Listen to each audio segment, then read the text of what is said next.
Betty Jane! Oh, Betty Jane!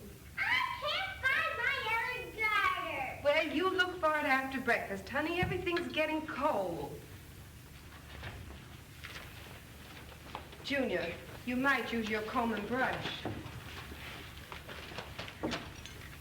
Ah, gee, do I drink this orange juice? Mother, I don't want any crust on my toast. Say, you kids, you eat what is set before you and like it. Crust is good for the teeth, Betty Jane. Ah, gee, this orange juice has seeds in it. Henry. What do you want for supper? How about pancakes, Mother? And ice cream for dessert. Huh, Mother? Huh? I was speaking to your father. Huh? What is it? What do you want for supper? Whatever you give me will be okay. You're running the house. Yes, but I'm running it to please you, dear. What do you want to eat? Bacon and eggs right now. I mean for supper. Darn if I know. It's up to you. I don't care what you have. Oh, yes, you do. If it's something you don't like, you'll have plenty to say tonight. Gee whiz, Clara, why do you bother me about what to have for supper? I got enough to do to look after my own business. A fellow certainly ought to be able to depend on his wife to run the house. But I try to run it to please you, dear. Well, all I say is go easy. Say, breakfast is no time to ask me what I want for supper. Gee whiz, I'm all full of bacon and eggs now. What I'm going to want tonight, I can't imagine. Well, how do you expect me to imagine it? Say, you women give me, doggone it, you ask me this question every morning of my life. Looks to me like you get a little system in your work. System? Do you realize how much time I spend every morning planning meals and figuring out what to give you for supper? You know, you're not the easiest man in the world to please. No? Well, you know what I'd do if I were running this house? No, I should like to have you tell me. Instead of having this eternal question come up every morning of, what do you want for supper? I'd sit down and plan menus for 3 meals a day for 30 days ahead. No, I'd make it for 60 days. And as regularly as those days rolled around, we'd have plenty of variation and good food to eat, and I wouldn't have to be bothered every morning trying to think what to purchase for supper. That's what we do in business. I told you that before. Don't see why the same thing won't work in the home. Well, if you think it's so easy, why don't you stay home and try it someday? Junior, fold up your napkin. Ah, gee. Mother, can I have a piece of candy? No. Any little girl that won't eat the crust on her toast can't have any candy. I'll eat it, Mother. Then can I go out to play? Yes, go ahead. Well, goodbye, dear. I'll be seeing you tonight. Goodbye, dear.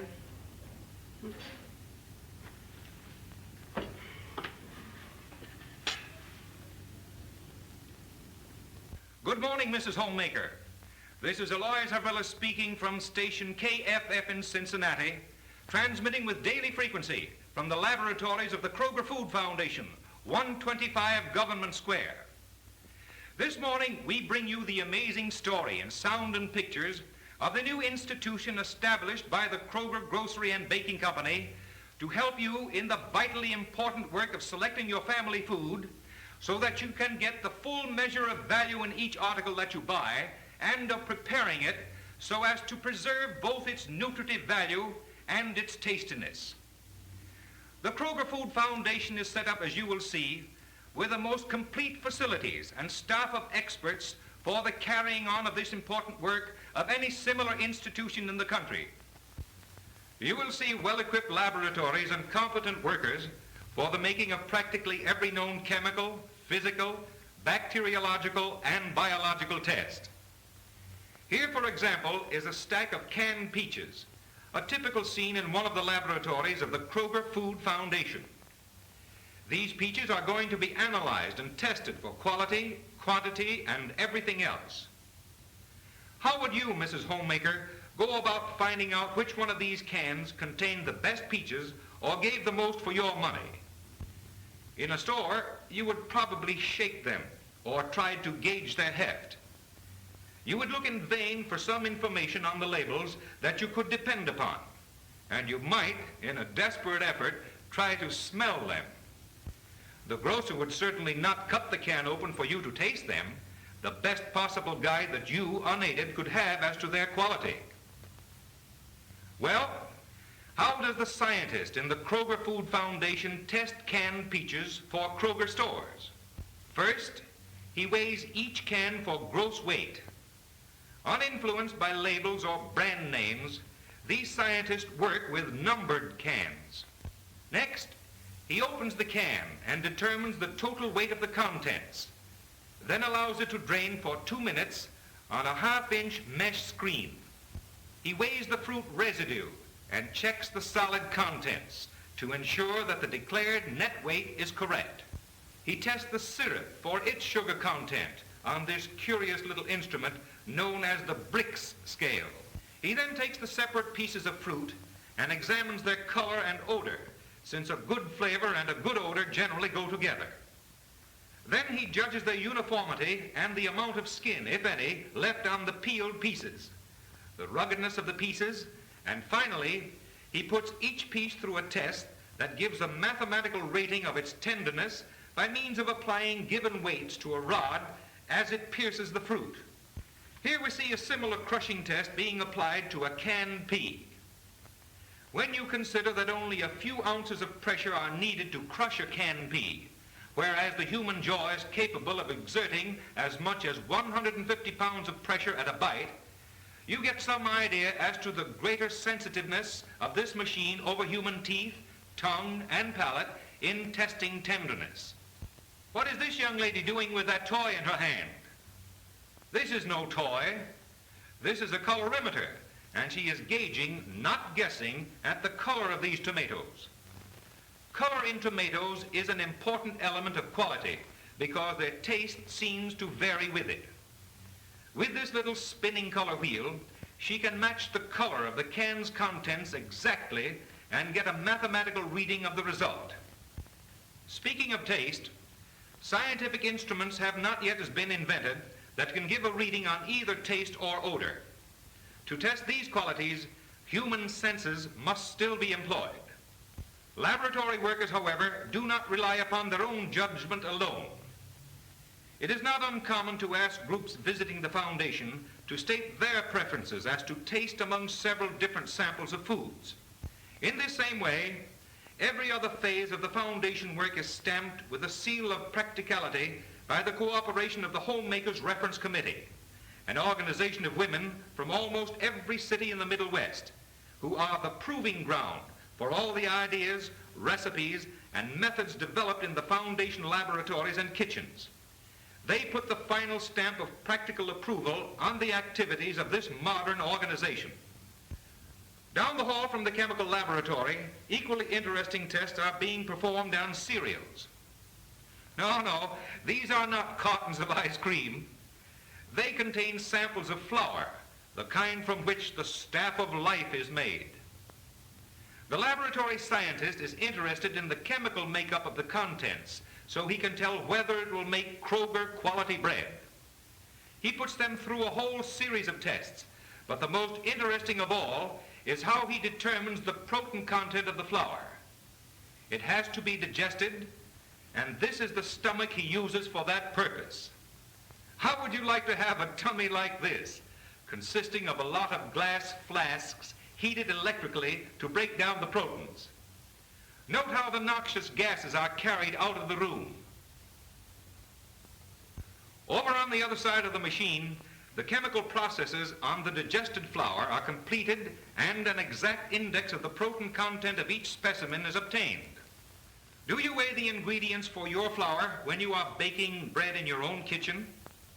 The Kroger laboratory scientist does. He weighs the flour, water, yeast, salt, and sugar for every loaf to the last 5/100th of a gram.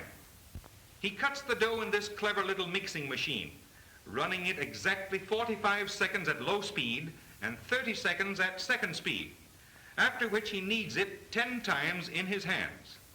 A lot of trouble? Oh yes, but there must be no guesswork in this baking. What is he baking? Rolls? No. These are loaves of bread, small ones to be sure. So small, in fact, that he calls them pup loaves. They are big enough for his test purposes, however, and he bakes them in this little oven which permits constant control over them. Does this look like monkey business? Well, let's take a look into something that you will surely admit is not monkey business, over in one of the Kroger bakeries, where thousands of loaves of bread are baked daily, and where failure with a single batch would mean hundreds of loaves ruined. Hence, the baker must be a scientist. Every 15 minutes, this huge mixer, and others like it, gets its carefully measured quota of dough and whacks it around until it is exactly right. It is then left 4.5 hours to sponge or raise, and then it is mixed with milk, sugar, salt, shortening, and malt in exact quantities determined by the laboratory in a room maintained at a constant 80-degree temperature. After being mixed, it is allowed to set for 45 minutes in these huge pans, where it will again rise, after which it is dumped down into machines that cut the dough up into chunks of equal weight, which are placed in pans. An inspector checks the uniformity of the machine's work by frequently weighing random cuts.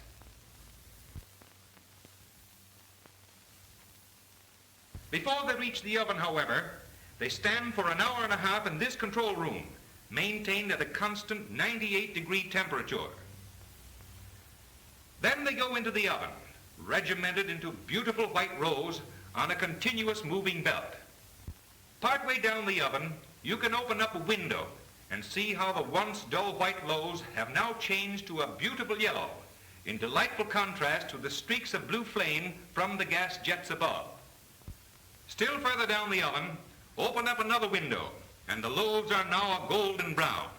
And here, just 7 minutes further on, they already look good enough to eat. Indeed, they are tantalizingly fragrant when they come out of the oven at the other end after 30 minutes in its constant temperature. It isn't necessary to poke a straw into these loaves to know that they are done, or to taste them to know that they are delicious. If this were not a talky, but a smelly, your nose would tell you how good this bread is. Another moving belt conveyor takes the warm loaves for a ride, back and forth across the big room for a whole hour, until they are cool. Then they are wrapped at the rate of 50 loaves a minute, and very soon they will be fresh bread on somebody's table. But wait, let's hustle back to the Kroger Food Foundation, and especially into the bacteriological laboratory.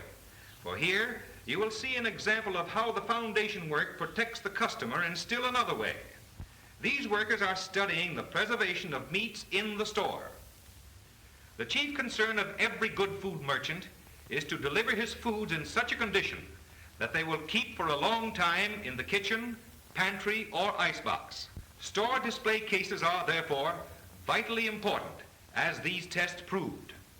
Under the microscopes in the bacteriological laboratory, bacterial growth was studied in various kinds of meat, not only for the types of bacteria allowed to grow, but also their number or rate of growth. The results of these studies are charted for reference use by Foundation scientists. What dark deeds are going on here? In this room, the Kroger Food Foundation has a means of seeing the invisible and of recording it for permanent reference. Here, microphotographs are made of bacteria, molds, and yeast to reveal their character and rate of growth. Structures are photographed under the microscope in connection with the studies of growth, nutrition, and other factors.